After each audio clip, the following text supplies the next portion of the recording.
The latest. Thank you for your love and support. I appreciate you all. In this hard-hitting and unapologetic critique, Dr. Arikana dismantles the official story of the African-US relationship, exposing foundations that were sold to the world as mutual benefit, yet quietly constructed around exploitation, control, and long-term dependency. She argues that from its earlier stages, this relationship was not built on equality, respect, or shared prosperity, but on powerful imbalance carefully disguised as partnership.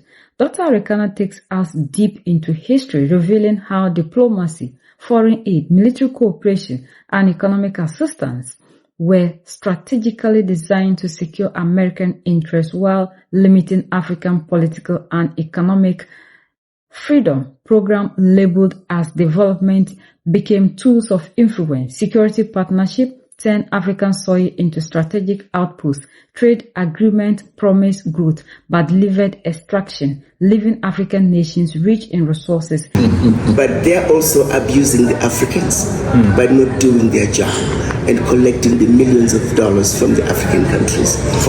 Yes, the African countries think they're getting the advice from somebody in the inside, but the person in the inside is not. Cook, I've come to know him for the past few days. We just want to hear your quick reflections on the invite of the African presidents to the American roundtable discussion or Galakina. I don't know what I can classify it. Well, let me start by saying thank you guys for welcoming me. As you know, I'm passing through South Africa on my way back to Zimbabwe. And what a privilege, actually, to be able to spend a little time with both of you. I was not expecting to run into both of you here in South Africa, and thank you for putting this impromptu conversation and inviting me, of course, your wonderful palatial home right here in Johannesburg. With me, let me say this is Mr. Damian Cook from Jacksonville, Florida. He is the Vice President for African Diaspora Development Institute. He is traveling with me, and of course, he's going to give you his own insight as to what he is seeing as he is traveling throughout the continent of Africa with me. So once again, thank you guys for having me, my son on my right, Rutendo, and of course Bishop. I really, really appreciate you taking the time for us to have this conversation and of course enjoy good African tea and African juices. So it is indeed a great time for us as Africans. It's an exciting time. It's time for us to really begin to pick up the mantle and chart the way forward as a united front of children of one mother Africa. Now, getting back to the issue, the question that you have asked me, as you know, yesterday, day before yesterday, I did an interview with Al Jazeera, where we were basically talking about the US-Africa Summit, which just concluded yesterday in Washington, D.C. In terms of looking at deliverables, what concerns me right from the get-go, and of course I talked about overall the disrespect of the Africans, but the timing of the summit was rather interesting in the sense that this summit was being held at a time when Congress was not in session. Yes, we understand when it comes to foreign issues, you're dealing with the State Department, but when it's all said and done, it is Congress that actually makes decisions. It is Congress that has members of Congress who are members of committees on foreign affairs, and they make decisions on specific issues pertaining to different African countries. Wouldn't it have been an opportunity for the African heads of states and their representatives to be able to sit one-on-one with some of the members of Congress who are dealing with their issues, whether it is at regional level or country level? So these members of Congress can actually hear from the horse's mouth in terms of what is really happening in their countries. My general experience is that the average member of Congress does not really understand Africa. I remember when I first raised the issue of the Pact for the Continuation of Colonization, which was signed by 14 African countries, forced to sign by France. A lot of the members of Congress had never even heard about it. Now you have to understand that the average member of Congress, they're coming from Idaho, they're coming from Iowa. They've never lived, some of them have never been outside the United States. But because they ran a good campaign in their state or in their province or county, they made it to Washington. And suddenly, you take somebody who was a lawyer in some small town, USA, somebody who was a nurse, and suddenly they're in Washington, and they get to Washington, they are now put in a committee on foreign affairs to deal with issues in Sudan. What do they know about Sudan? And yet they're supposed to make decisions. And then when sanctions are thrown on Sudan, they have no idea as to how and why these sanctions are being slapped on Sudan. I remember talking to one particular congressman, and we were lobbying on specific sanctions against Sudan. This congressman is no longer in Congress, but his first understanding of the issues to do with Sudan came from a Sudanese refugee who was a member of his church. And that's where he got all his information about what was happening in Sudan. So let's be very clear that the average congressman does not understand Africa. Most people don't understand Africa. Africans themselves don't understand Africa, let alone somebody from Iowa, somebody from Georgia, somebody from Louisiana, somebody from New Hampshire, who suddenly ends up in Washington and they're thrown on the world stage. So I feel that it is a missed opportunity to have had that many African heads of states in Washington, to have had, and of course they came in with their representatives as well. Some heads of states did not make it, they sent their representatives. It's an opportunity for lawmakers to have had a chance to talk one-on-one with the horse's mouth and ask the questions that they want to hear, rather than getting second-hand information. I don't know why this summit was held at this time. Congress was not in session. The US just got over a very rigorous election period. Most of the Congress members were out in their districts, very tired from the campaign that they had to go through. A lot of the Congress members of Congress who are there now, some of them lost elections. So come January, they will no longer be in Washington. And if they still are, those who were still in foreign relations, different committees to do with foreign relations, dealing with different African countries, may not be in those committees come January when the new Congress sits. So that, looking at it from that point of view, whatever was discussed, there's not going to be follow-up because there's going to be change in Washington come January.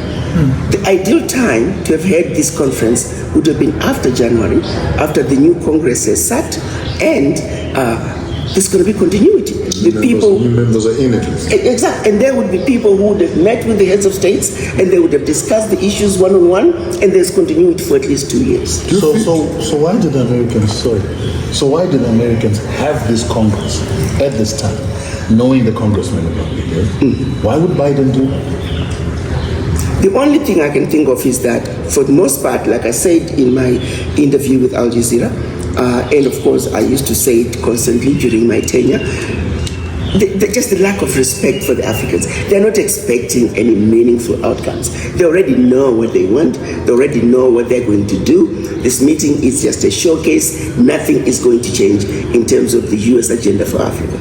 So they are not expecting any meaningful input from the African heads of states. That's the only thing I can think of. Because when it comes to Congress, for example, they talked about 55 billion is going to be given to Africa over the next several years. Well, there's nothing new. That's nothing new, because that's already in the foreign appropriations, already approved by Congress. So they're not telling Africans anything new. The people who approve or disapprove is Congress, not the State Department, not the White House. So the people who are really important when it comes to discussing the issues pertaining to Africa, making sure that they really understand what's going on. If we're talking about the issues in Sudan, they need to talk to the people from Sudan. They need to understand, not using I'm sorry to say this, but the refugees, some of them, they exaggerate the stories. And I'm telling you from personal experience. So You need to have a fair and balance. We're not saying don't listen to them. Listen to them. But you must also hear the other side. This is a missed opportunity. Look at all the way they're throwing sanctions on African countries without really understanding what is really going on in these African countries. It is imperative that Congress has full information that is balanced before they start making decisions about Africa. And this is a missed opportunity. I don't know why they did that. Do you feel these meetings are all inclusive? When you say all inclusive, what do you mean? When you calling African leaders, we hope you are serious and you are honest that you are calling all African leaders. Do you feel like the quorum itself was all inclusive? Because I think I saw only about 40-something odds that were invited, and out of the 50-something countries that are in Africa, what could have been the cause of the exclusion of the countries that were not included on the list? Well, that's nothing new. The US has always done that. Even as something as simple as a State of the Union address, I don't know if they've changed, because I complained a lot about it during my tenure, where they would pick and choose which ambassadors from what countries were invited to attend this simple State of the Union. Just the ambassador goes to sit in a chair and listen and leave. But they still would say some ambassadors are not invited. They would invite ministers of foreign affairs, they will invite some and not invite some. There is no rhyme or reason as to why some countries are invited this year, but they're not invited next year. So this is nothing. There's no rationale. Most of the time, there's no rationale. I complained about that as well. To say you really just make yourself look stupid, because these ambassadors are friends, and today this ambassador this country is invited. Next week, for another one, they are not invited. And what do you think these ambassadors are going to do? They're friends. They're going to discuss over the weekend. They're going to laugh at the U.S. The heads of state, something, I want to throw the last one before I can throw it to the tender. I know he's itching for the sanction story. But I would like to ask this one. In your diplomatic knowledge and the outlining, the drafting of protocols, agenda items before a meeting takes place, just take us through a normal, what the difference between a red tie, a black tie, and a white tie. You pardon me, I'm an African, I'm no longer in the spaces of those ties. But in your own space, when people are talking about an event, diplomatically, what kind of preparation goes on between embassies at home and embassies in foreign affairs, but to a day when the function is taking, and what gives the class of the function itself, whether it is black or it is white or it is red, and the venue where it is being hosted, what value do you find, what bridge do you find in this event that will take place? I take it you're trying to refer to the dinner that you were telling me about, when the African heads of states, the representatives, were invited to the White House. Yes. Well, in general, when heads of states are coming to a country, they generally have what we call black tie state dinners, because it's a member state to another member state. Mm-hmm. And so they have state dinners, which are usually held at the presidential palace. They're usually announced in advance. The guest list is released. The big newspapers will carry it, and it's publicized. People know that there's going to be a state dinner. In some cases, they might even indicate what issues are going to be discussed, if it's possible to do so.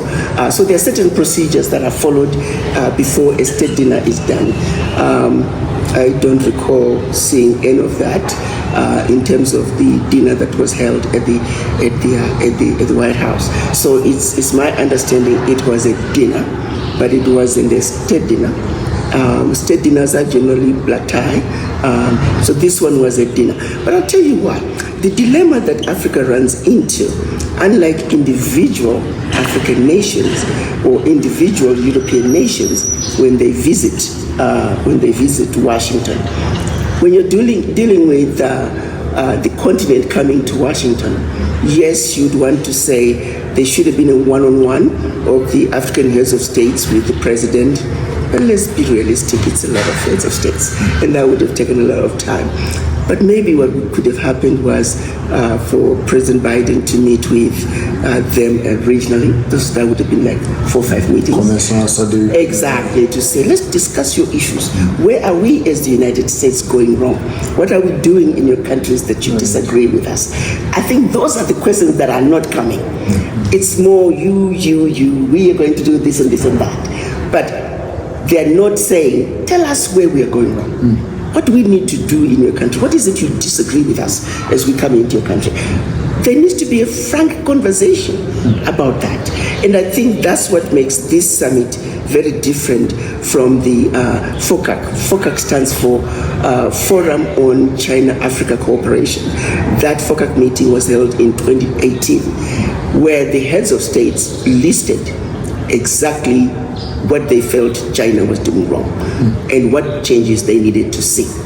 As we speak, a lot of changes, the issues that were discussed during the 2018 FOCAC meeting, the implementation is going on right now. You can actually have measurable results on some of the issues that were discussed.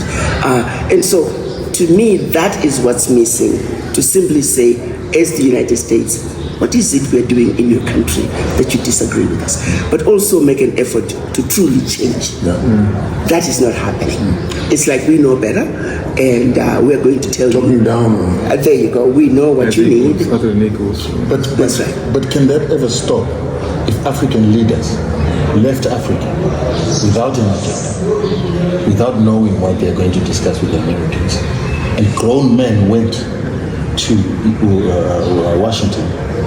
What does that say about African leaders who went, and what does that say about them being respected if they can't even ask for an agenda? That continues to be a problem. And I think I'm going to leave it up to the leadership and their various representatives within those countries, and by that I mean ambassadors, for example.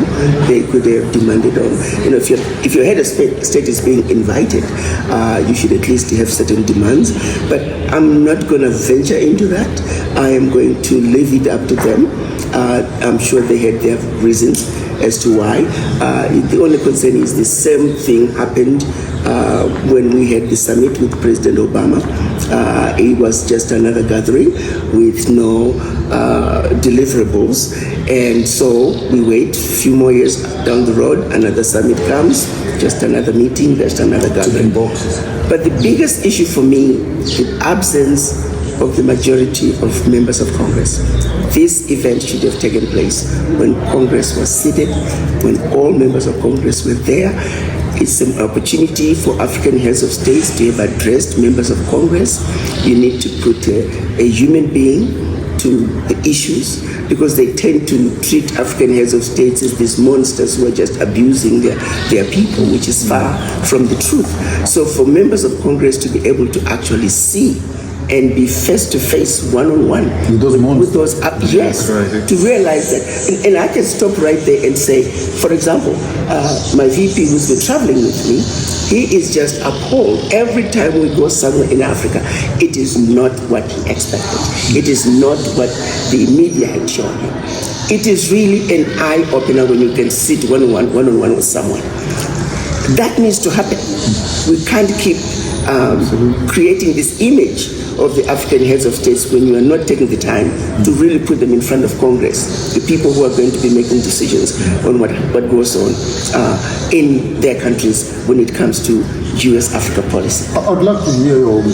Benson has been an ardent advocate for sanctions against Zimbabwe, and in the backdrop of this calling of African presidents, including the invite to Honorable Mnangagwa to come to, in the backlash, 2 days later, I saw a letter on the newspaper, the president has been invited to the United States. Like, oh, wow, finally. So this must be a positive move. 2 days later, I see another thing, 2 people have been put on sanctions in the country. What relevance is this meeting when the American position is not changing fundamentally on the sanction issues? What's your feeling about the response of the USA on sanctioning members of Zimbabwe while inviting the president to sanction his son, actually his son, and another billionaire woman who has been put on sanction right now. And then you're inviting the father to a state dinner, but you're putting his son on sanction. I think those are more specific issues that I think we can discuss them in isolation. What I can say, because you're looking at, we can take those issues and extrapolate on all the African countries that are currently under sanctions. But let me just say, in general, African countries are spending millions of dollars paying lobbyists in Washington. The lobbyists are being paid to do nothing. They are not delivering. You take, for example, this summit. The lobbyists are the ones that know the American system. They understand the way things should be done. Their job is to sit with that country. If the country is paying you to lobby for them, it is your responsibility to let them know this is how things are done in our country. So when they do things this way, that's not right. Refuse. A, B, C, D. This is how it's done. And if it's done this way, then proceed. They should advise them. They're being paid to help them understand the American way. Most of them may not even realize that Congress is not in session, and they did not ask the right question. They may not have known. You can't expect the president to know all those details. And then they may have a new ambassador who just went to Washington, and it's going to take them a while to understand the ways of how things are done in Washington. So again, you look at it and say, on one hand, they're trying. I'm telling you, they're paying serious money, millions, to lobbyists. It is the lobbyists who are not doing their job. They're getting paid. They should have advised these heads of states. But you know what? I don't think the dates we are being given for this summit are appropriate. Yes, and this is why we don't think this summit should have been held. Let's move it to that. Because you want to go to Washington and have meaningful engagements. So I think they're doing their best. But America is a very difficult country to understand. And then to really go into the nitty-gritties of how things work, you have to have lived in the country. And so I think when you look at the millions of dollars they're spending on lobbyists who are giving them nothing, actually I have spoken to several staffers who tell me that they're the ones actually preparing the documents that they later give to the countries. So let's say a congressman is the lobbyist. They can declare that I'm lobbying for such and such a country. They're allowed to do so. And if the congressman is the lobbyist, the congressman himself is not doing it. It's the staff. I have staffers tell me personally that they're the ones, they go to the website of that country and take the information that the country already has. And they fill in just a little bit and they compile a whole document. End of year, the congressman just signs. And there you are. But then this makes it easy because you've got an associate, a lady that you mentored in your organization, who has been saying that she has got a program where she wants to train Africans, African ambassadors, and African staffers in America on how the American system works because she's worked in that system. But it's not that simple, sir. So we won't go there. It's not that simple. Because you're talking 55 countries. And if, of course, that includes the Sahara, that one is not that simple. I can tell you that. And I know what you're talking about. And the bottom line is the lobbyists that are being hired, they must do a better job. But they're also abusing the Africans by not doing their job and collecting the millions of dollars from the African countries. Yes, the African countries think they're getting the advice from somebody in the inside, but the person in the inside is not. She went ahead to explain how they are using congressmen who have no in-depth knowledge about Africa, who represent the affairs of the continent and haven't been in Africa, who do not understand the African.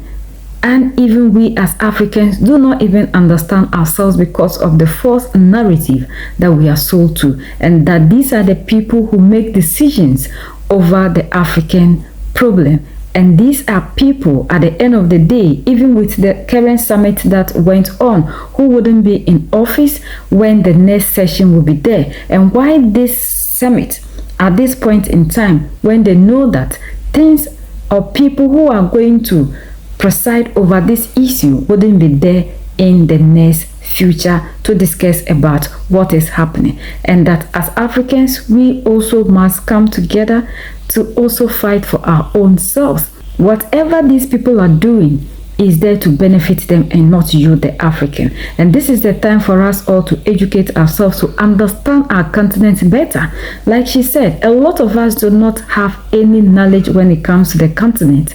Like these people who are always presiding over the issues of Africa, yet have no knowledge when it comes to the African continent. And we must all fight to make sure that we get ourselves the best of everything. We have leaders who only send people to represent them, and these are the people who also bring out information from there. And we know that transmitting from one place to the other, some sort of information will be distorted.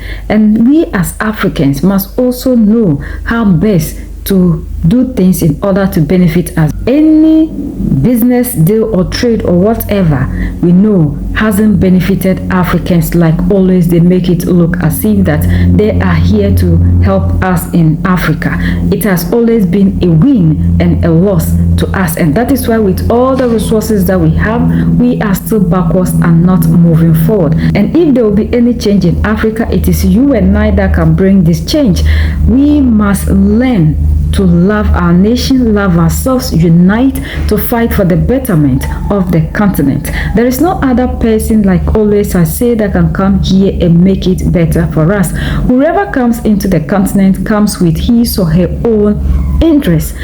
It is you that have to also fight for your own interests. We have allowed people to determine what they think is right for us because of fear of whatever. But this is the time for the African to fight for sovereignty. We cannot continue to be sovereign on paper, yet when it comes to where we need to show our sovereignty, any other thing shows that we are not sovereign, because people still sit down to decide what they think is best for them in Africa and not what we think is right for ourselves. And we must all learn to unite, to love ourselves, and to learn much about our continent. We are sold a false narrative, like throughout education, all the things that we learned concerning the continent, we are not realizing they are not so. So it is you and I, our responsibility to now learn what is best in the continent, what is right in the continent, and what is true